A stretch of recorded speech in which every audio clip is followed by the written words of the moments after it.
The morning sun streamed through the kitchen window, illuminating the dust motes dancing in the air. "Mom," Melissa's voice, tight with what I initially took for concern, cut through the quiet. "We need to talk about the house." My daughter and her fiancé, Julian, sat perched stiffly on the kitchen stools, their faces mirroring each other's strained expressions. Sandra, Julian's mother, stood by the counter, a picture of solicitous concern. "It's about the tax implications," Melissa continued, her eyes darting nervously towards Sandra. "Julian's been looking into it," Sandra added smoothly, her voice laced with a false sweetness that grated on my nerves. "And it seems things are complicated." I poured myself a cup of coffee, my hand trembling slightly. "Complicated how?" I asked, my voice calmer than I felt. Sandra took a step closer, her smile tightening. "Well, with the way the deed is currently structured," she began, her eyes fixed on the floral wallpaper behind me, "it could end up costing you a significant amount in taxes." She paused, letting the implication hang in the air. "More than you can comfortably afford, dear." Julian nodded in agreement, his gaze still fixed firmly on the floor. "We just don't want you to be burdened, Mom," Melissa chimed in, her voice strained. "We want what's best for you." I took a sip of my coffee, the bitter liquid doing little to soothe the knot forming in my stomach. "And what exactly do you suggest?" I asked, my eyes finally meeting Sandra's. Her smile widened, revealing a hint of triumph. "Well, we've been discussing it," she said, her voice now taking on a more authoritative tone. "And we think the simplest solution would be to transfer the house to me." My cup clattered against the saucer, the sound sharp in the sudden silence. "Transfer the house to you," I repeated, my voice rising in disbelief. "Sandra, this house belonged to my husband and me. It's my home." Melissa reached out and placed a hand on my arm, her touch surprisingly cold. "Mom, please, try to understand," she pleaded. "It's for your own good.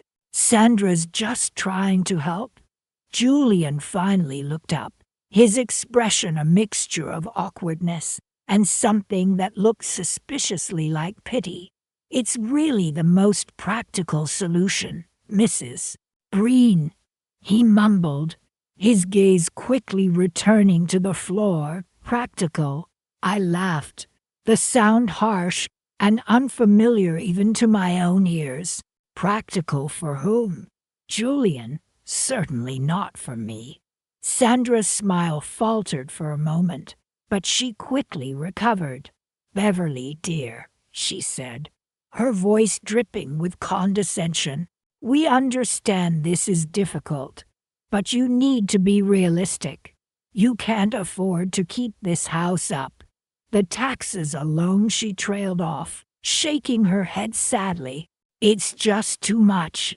Anger, hot and sharp, pierced through my initial shock.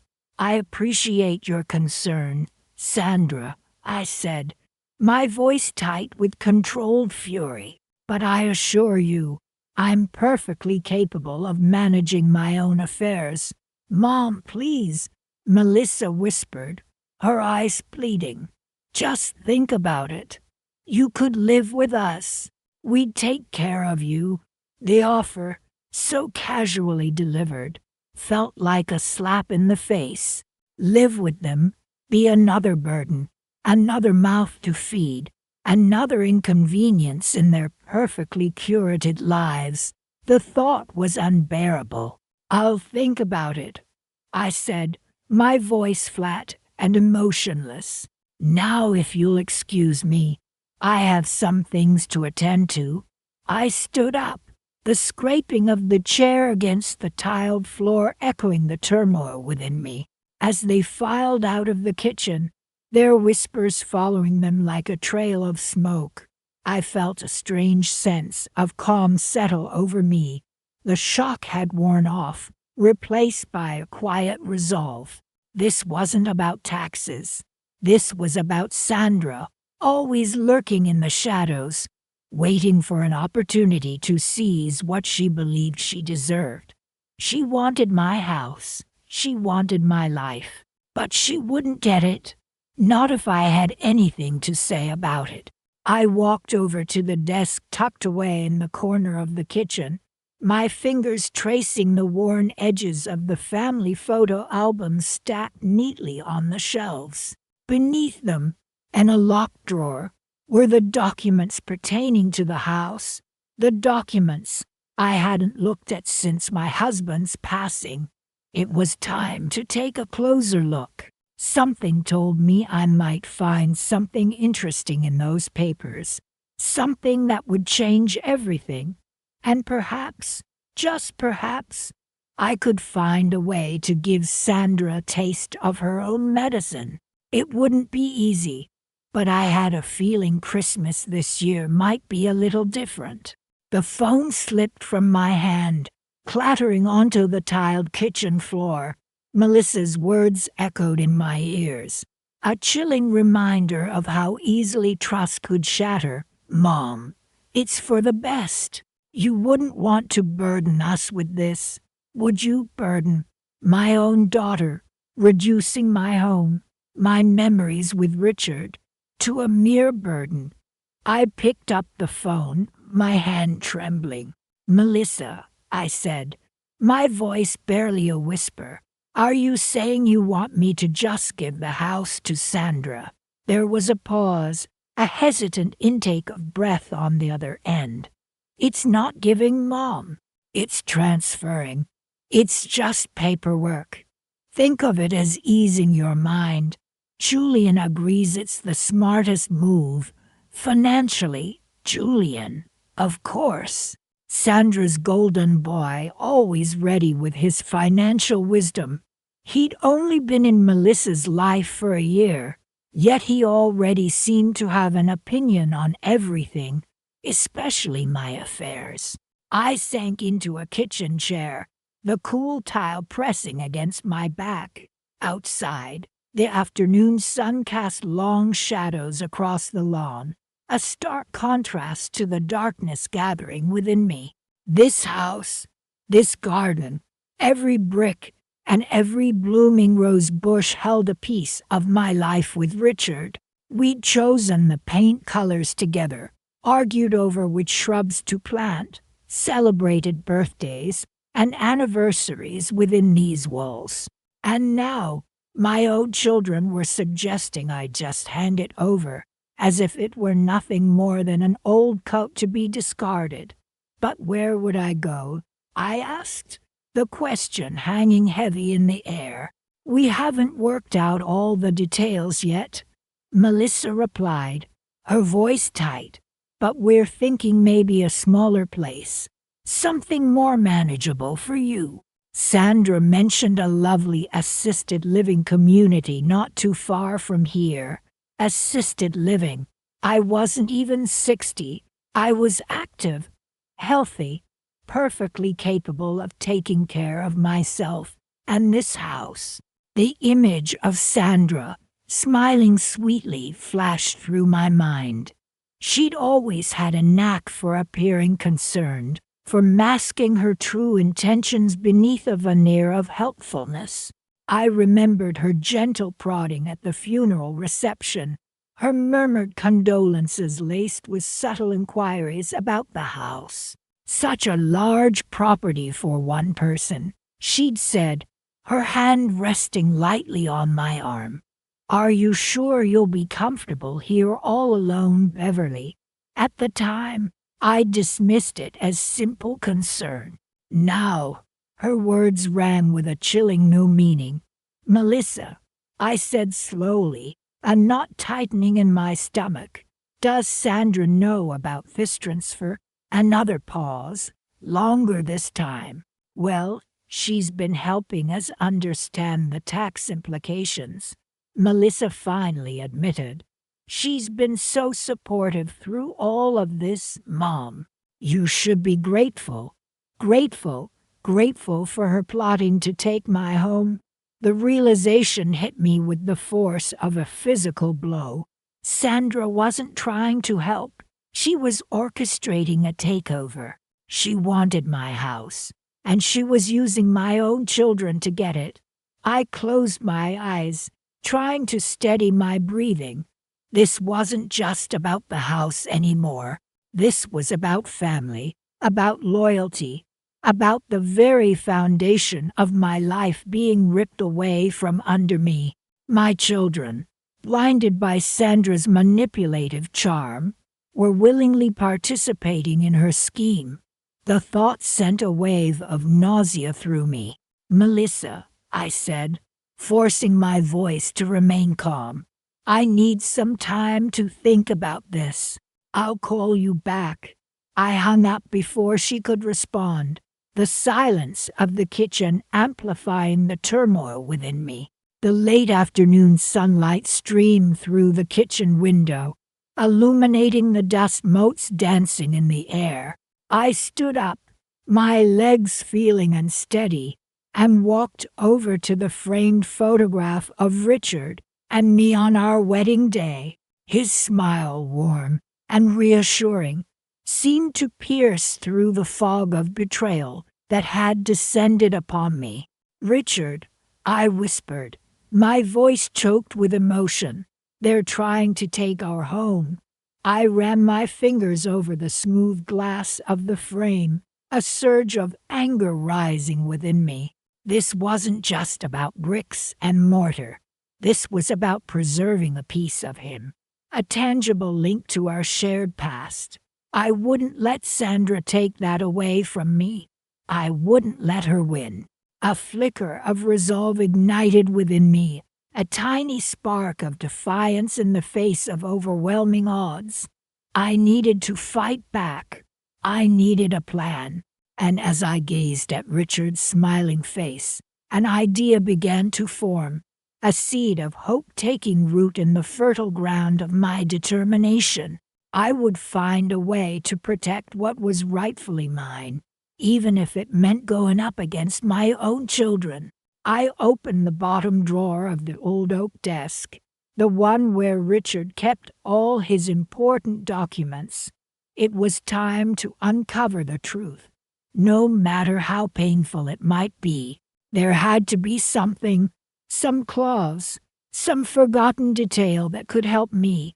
I had a feeling Richard, and his quiet wisdom, had anticipated something like this. The phone slipped from my hand, clattering onto the tiled kitchen floor. Mom, it's just a house, Melissa had said, her voice tight with a strange mix of impatience, and what I now recognized as thinly veiled pity. It's not worth the stress. Just sign it over to Sandra. The echo of those words bounced around the empty kitchen, clinging to the faded floral wallpaper, the worn wooden cabinets, every inch of the space filled with memories. I sank into a chair, the cool linoleum a stark contrast to the burning in my chest. My own children, siding with her. I stared out the window, the once vibrant garden now blurred by the tears welling in my eyes.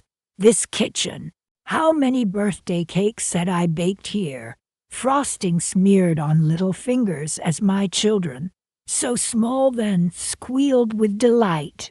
How many holiday dinners, the table overflowing with food and laughter, had filled this room with warmth. Christmas morning, the excited whispers and rustling of wrapping paper, a symphony of joy that now felt like a cruel mockery. This wasn't just a house. It was the backdrop of my life, the container of my most precious memories. Every chipped teacup, every faded photograph on the fridge, every scuff mark on the floorboards told a story. A story Sandra had no part in, a story she wanted to erase. It's for the best, Mom, Melissa had insisted earlier. Sandra's just trying to help. Help. Help herself to my home, more like. The thought made my stomach churn. Sandra, with her perfect smile and carefully chosen words, always portraying herself as the helpful stepmother. Your father would have wanted this. She'd purred at the reading of the will, her hand resting possessively on Julian's arm. My own daughter, so easily swayed, so blinded by the veneer of Sandra's manufactured concern. Julian, too, echoing Sandra's sentiments, nodding along like a well-trained puppet. It's complicated, Mrs. Green, he'd said, his voice smooth, condescending. Tax implications, and all that. Tax implications. That was their excuse. A convenient smokescreen to hide their greed, their complete disregard for my feelings, for my history. They thought I was old, senile, easily manipulated. A burden. A problem to be solved. And Sandra, the ever-efficient problem solver, had presented herself with the perfect solution. Get rid of me. Get rid of the house. Get rid of the problem. I ran my hand over the smooth, worn surface of the kitchen table. This table, where my husband, John, and I had shared countless meals, whispered secrets, planned our future. He had built this house with his own two hands, brick by brick, a testament to his love for his family. And now they wanted to hand it over to a woman who had only entered our lives after he was gone. A woman who had never shared a single meal with him at this table, never heard his laughter echo through these halls, never felt the warmth of his hand in hers. A wave of exhaustion washed over me. I felt so alone. My own children, my own flesh and blood, had turned against me. Had they forgotten everything, forgotten the sacrifices I had made for them, the sleepless nights, the endless worries, forgotten the love that had built this home, brick by brick, memory by memory. It's just a house, they said. But it wasn't. It was everything. It was the last tangible piece of my life with John, a sanctuary built on love and shared dreams. And I wouldn't let them take it, not without a fight.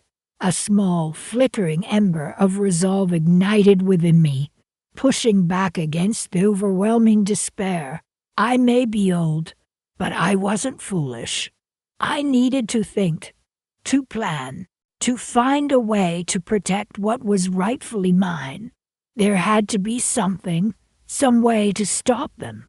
I stood up, the cold Tyler shock against my bare feet, and walked towards the small, dusty box of John's legal documents tucked away in the pantry. Maybe, just maybe, there was an answer hidden within those papers.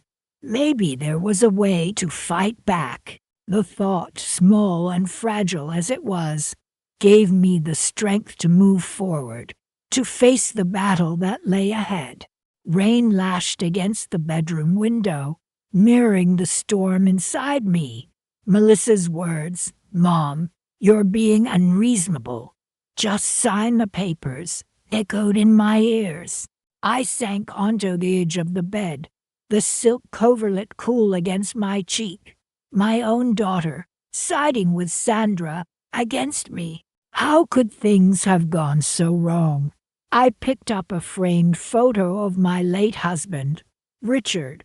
"They're trying to take our house. Richard," I whispered, my voice thick with tears. Everything we built together. I traced the outline of his smiling face. He wouldn't have stood for this. He'd have protected me, just like he always did. A sudden thought, a flicker of defiance. ignited within me.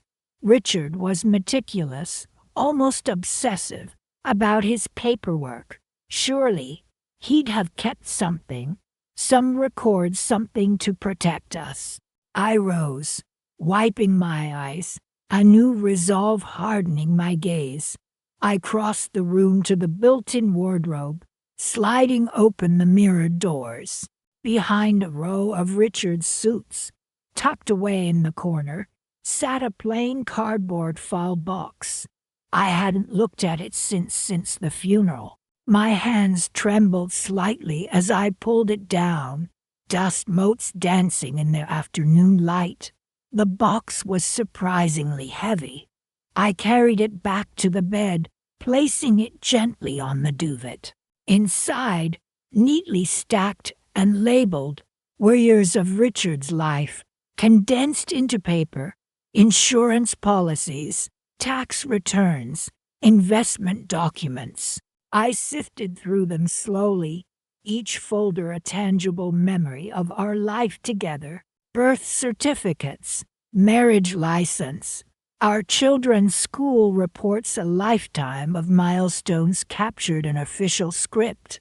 Then, my fingers brushed against a familiar, stiff folder: the house deed. My heart pounded in my chest. I pulled it out, unfolding the creased paper. The legal jargon swam before my eyes, but one phrase leaped out, burning itself into my memory: joint tenancy with rights of survivorship. Richard had explained it to me once years ago, when we first bought the house. He'd wanted to ensure that if anything happened to either of us, the other would inherit the property automatically, bypassing probate. At the time, it had seemed like a dry, legal detail. Now, it was a lifeline. Joint tenancy, I murmured. The words a balm to my raw nerves. The house wasn't part of Richard's estate to be distributed. It was mine and Richard's, and now solely mine. Sandra had no claim to it. Neither did Melissa, or any of the others. A wave of relief washed over me, so intense it almost made me weak. I sat back against the headboard, clutching the deed to my chest, a small, triumphant smile playing on my lips. They thought they could push me aside, dismiss me, take what was rightfully mine. They thought I was weak, vulnerable. They were so wrong. I spent the next hour poring over the documents, absorbing every detail, cementing the truth in my mind. There was a power in holding those papers, in knowing the truth, a power I hadn't felt since Richard's passing.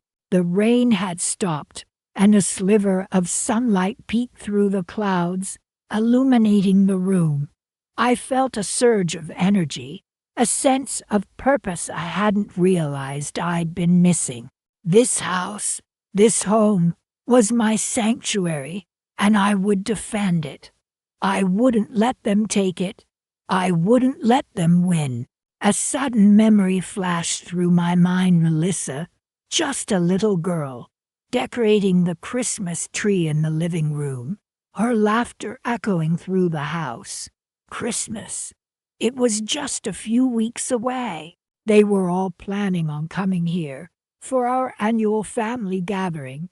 Sandra, Julian, even my son, David, and my other daughter, Jennifer, who'd been so strangely distant lately. They expected a subdued, grieving widow ready to acquiesce to their demands. They expected me to sign away my home, my future, my memories. A new thought, a seed of a plan, began to take root. This Christmas, they wouldn't be getting what they expected. Not at all. I picked up my phone, a glint of steel in my eyes. Time to make some calls. Sunlight streamed through the bedroom window, illuminating the dust motes dancing in the air. I sat at my vanity, the mahogany surface cool beneath my fingertips. It was here, amidst the remnants of my morning routine, that I spread out the documents. My husband, Robert, was always meticulous, a place for everything, and everything in its place, he'd always say, tapping his finger against his neatly organized desk. I smiled sadly at the memory. He'd kept every important document in this fireproof box, a steel fortress against the uncertainties of life. Now, ironically, it held the key to navigating the uncertainty he'd left behind. I lifted the heavy lid, the metallic click echoing the hollowness in my chest. Inside, nestled among insurance policies and birth certificates, was the deed to our home. My hands trembled as I unfolded the crisp paper. The legal jargon swam before my eyes, a blur of legalese I couldn't quite grasp. Joint tenancy with rights of survivorship, the words seemed to jump out at me. I remembered Robert explaining this once, years ago when we'd first bought the house. He'd been so proud, beaming as he showed me the document. This means, he'd said, squeezing my hand, that if anything happens to me, the house automatically becomes yours. He'd wanted to ensure my security, my future, and now here it was in black and white, his promise preserved in ink. A wave of dizziness washed over me. I gripped the edge of the vanity, my knuckles turning white. This changed everything. The house was mine, not Sandra's, not Melissa's, or Julian's, or even my other children's to barter away. Their carefully constructed narrative, their veiled threats about taxes and burdens, crumbled round me like a house of cards. They'd tried to manipulate me, to take advantage of my grief, to steal what was rightfully mine. A bitter taste rose in my throat. I had felt so lost, so bewildered by their insistence, that I signed the house over. Mom, it's for the best, Melissa had pleaded, her voice laced with a false concern that now made me shudder. Julian's looked into it, and the taxes. She hadn't even finished the sentence, the implication hanging heavy in the air. I closed my eyes, taking a deep breath. The scent of Robert's aftershave still lingered faintly in the room, a phantom comfort in the midst of this storm. He wouldn't have stood for this. He would have protected me, just as he'd always done. And now, it was my turn to protect what he'd left behind. I reread the deed, tracing the words with my fingertip. The legal terminology, once daunting, now seemed like a shield, a fortress protecting me from their greed. Joint tenancy with rights of survivorship. It was so clear, so unambiguous. How could they have thought they could get away with this? Had they truly believed I was so naive, so consumed by grief that I wouldn't question their motives? A slow smile spread across my face. The initial shock and hurt were giving way to something else, something harder, colder. Resolve. They wanted to play games, fine. Let's play. I wouldn't confront them yet. Not yet. I needed to think, to plan. I needed to make sure that when I did reveal the truth, it would be undeniable, irrefutable. I needed to make them understand the consequences of their actions. I carefully placed the deed back in the fireproof box, the weight of it settling in my hands like a promise. Then I walked over to the window, gazing out at the sprawling lawn, the ancient oak tree Robert and I had planted together so many years ago. Christmas was just around the corner.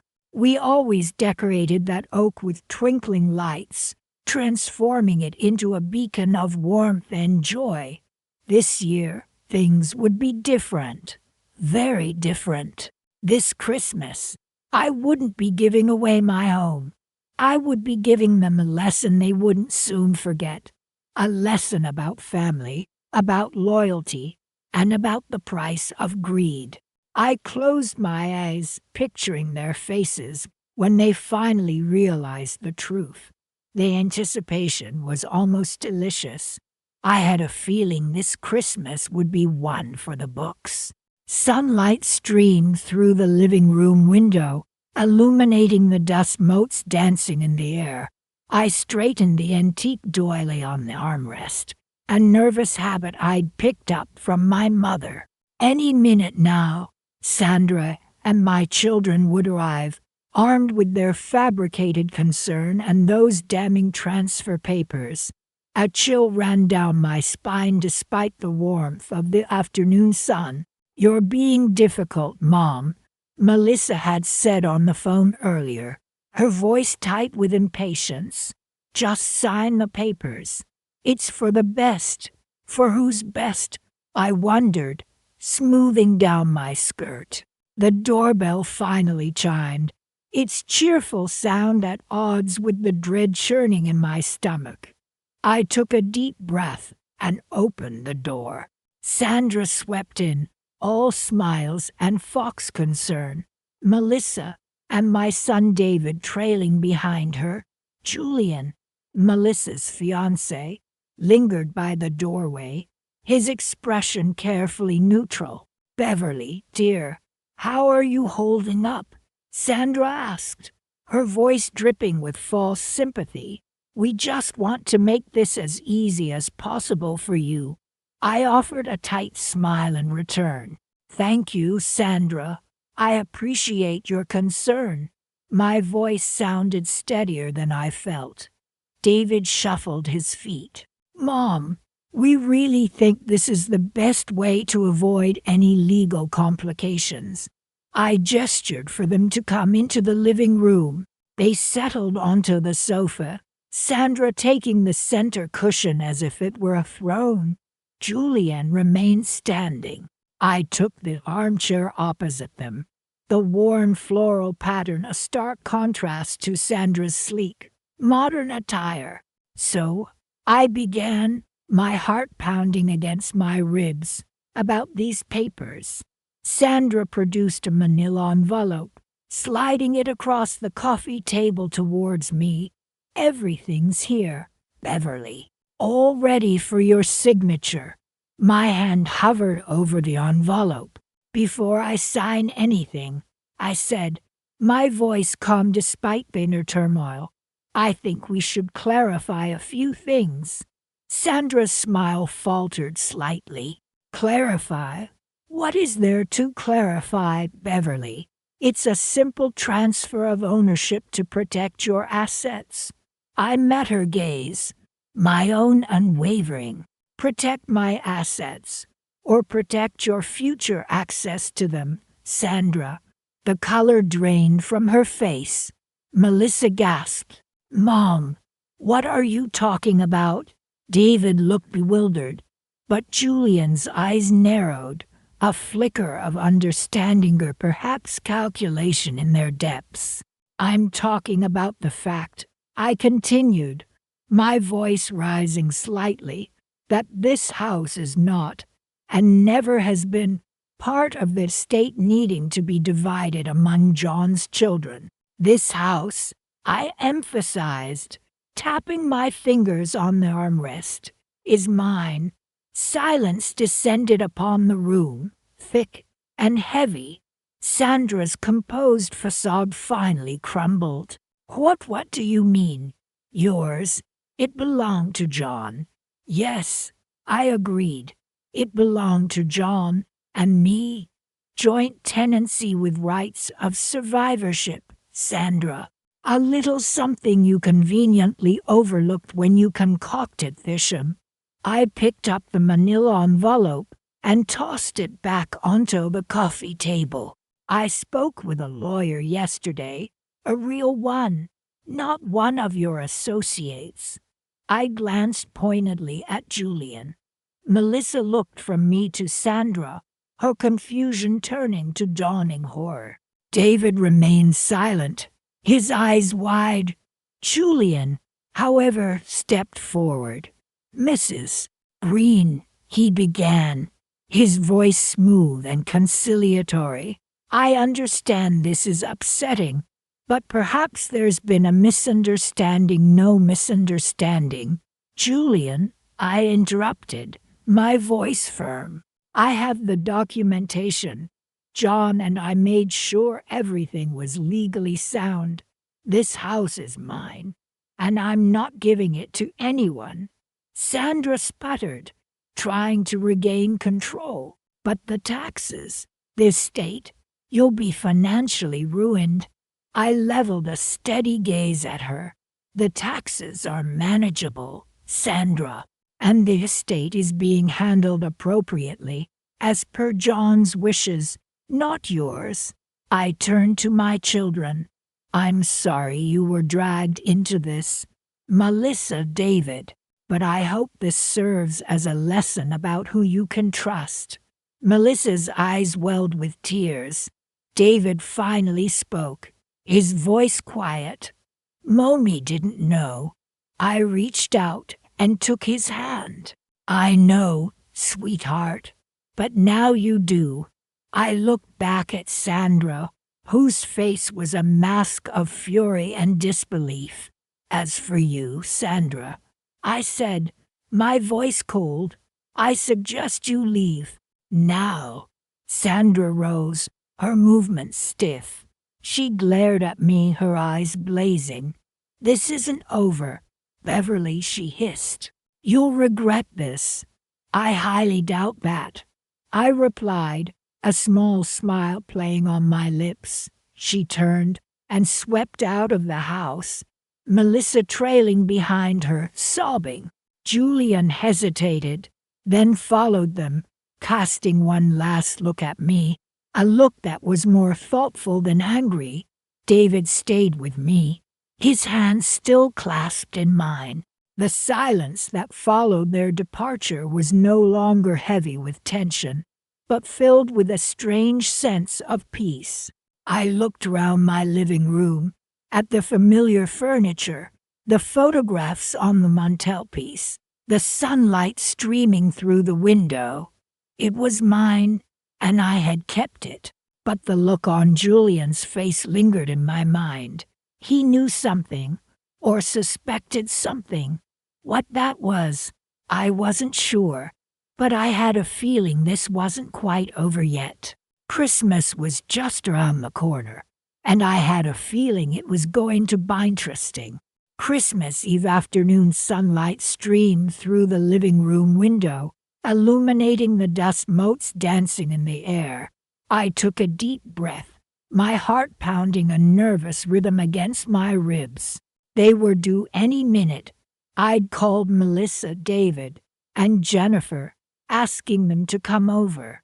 "It's important," I'd said, my voice carefully neutral. The silence on the other end of the line had been thick with unspoken questions.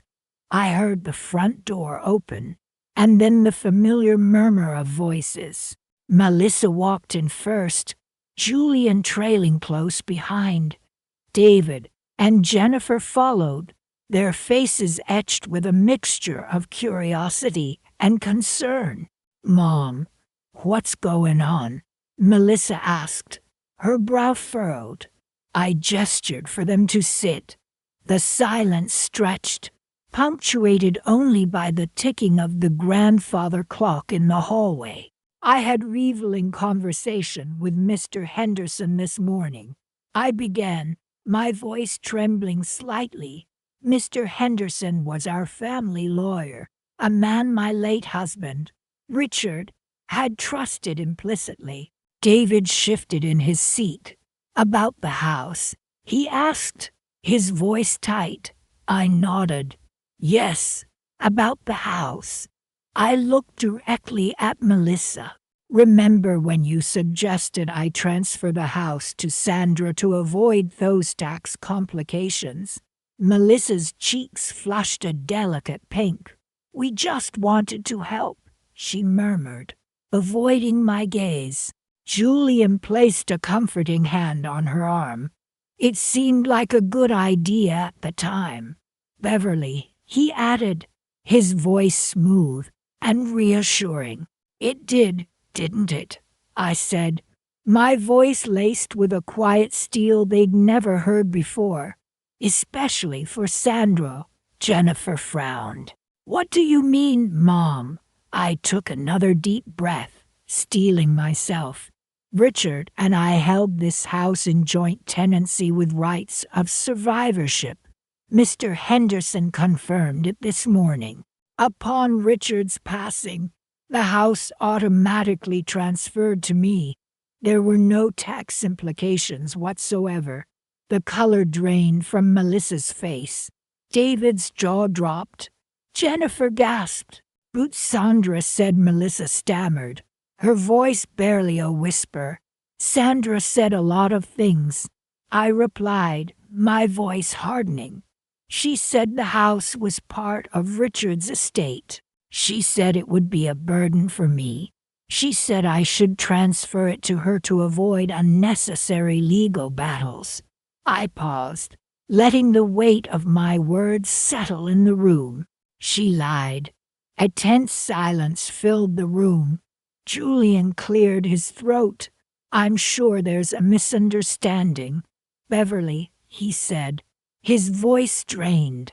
Sandra wouldn't, he trailed off, unable to finish the sentence. Wouldn't what? Julian, I asked, my voice sharp. Wouldn't try to manipulate me, wouldn't try to steal my home. David finally spoke, his voice filled with disbelief.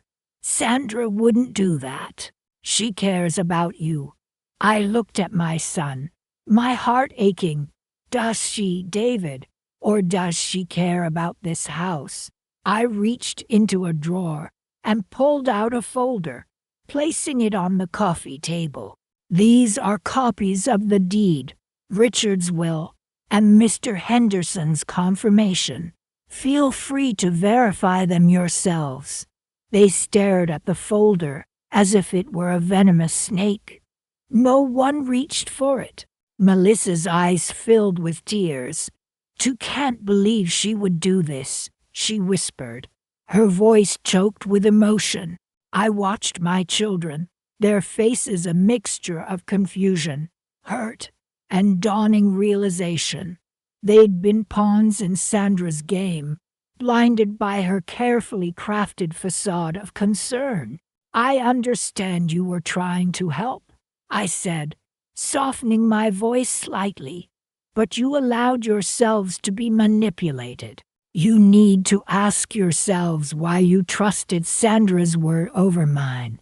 I looked directly at Julian. "You too, Julian. You should have questioned her motives, especially regarding financial matters."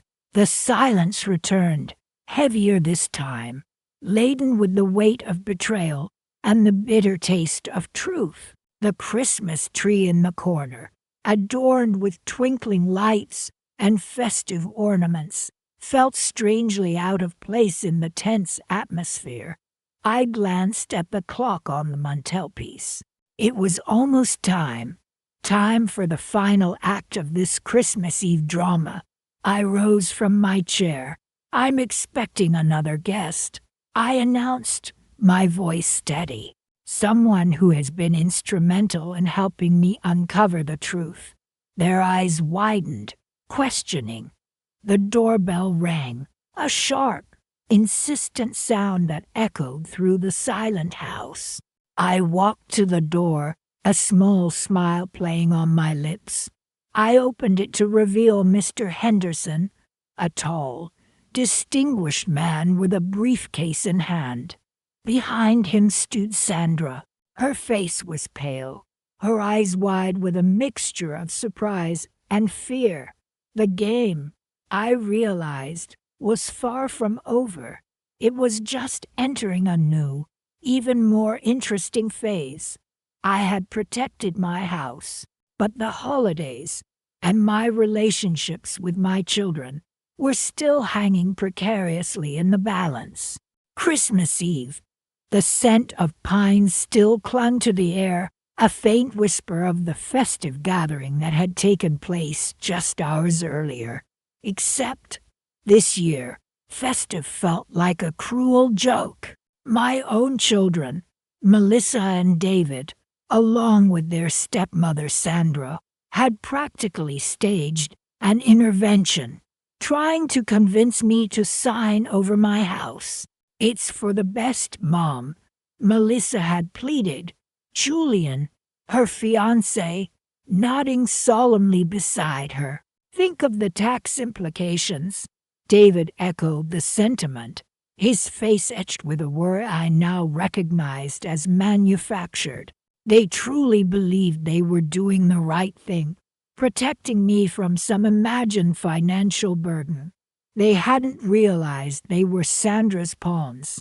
Now, the house was silent, the remnants of their hurried departure scattered about a forgotten napkin, a half-empty glass of eggnog.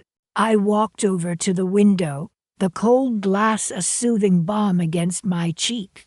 Snow fell softly, blanketing the lawn in a pristine layer of white. This view, this house, it held a lifetime of memories. My late husband, Frank, and I had poured our hearts and souls into this place. We'd chosen the paint colors together, argued over the placement of the rose bushes, and celebrated every Christmas here, from Melissa's first clumsy steps to David's awkward teenage years. It was ours, and it was staying that way. I ran my hand over the smooth wooden mantelpiece, tracing the intricate carvings Frank had painstakingly created. He'd always been so handy, so proud of the home we'd built together. And then I remembered the box, the dusty, forgotten box I'd unearthed from the attic just days before. Frank's important papers, he'd called it. I'd almost dismissed it, assuming it contained nothing but old insurance policies and tax returns. But something, a nagging feeling, prompted me to take a closer look. And that's when I'd found it, the deed to the house, clearly stating joint tenancy with rights of survivorship, a legal term I'd vaguely understood then, but now grasped with crystal clarity. Frank's foresight, his quiet way of ensuring my security, had saved me. This house was mine. Sandra's scheming, her subtle manipulations, had all been for nothing. A small, tired smile touched my lips. I pictured Sandra's face when I'd revealed the truth.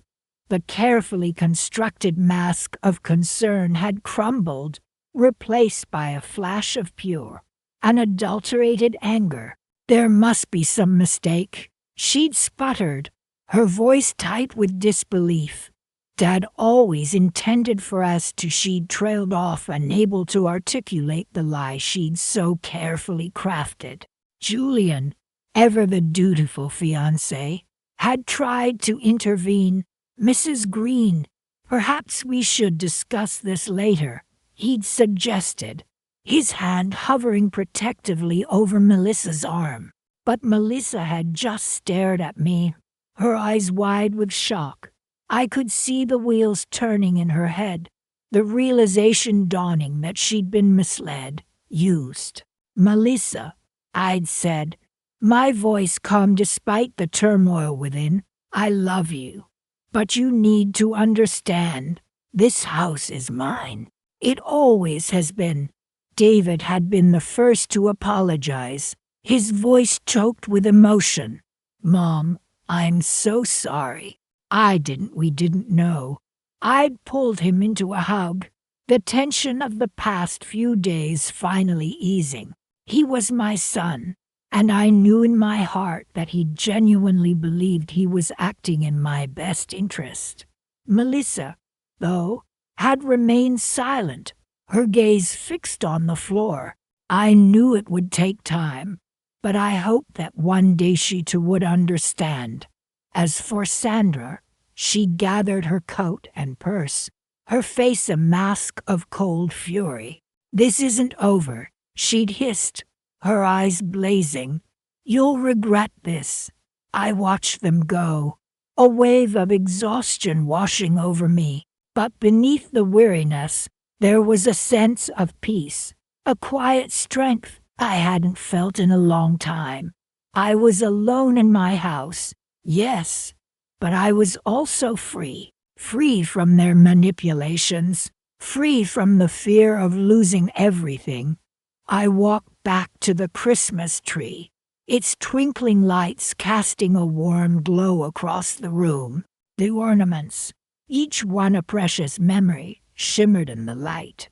I reached out and touched a small, hand-painted bauble, a reindeer with a crooked antler that Melissa had made when she was 5. A single tear rolled down my cheek, but this time it wasn't a tear of sadness.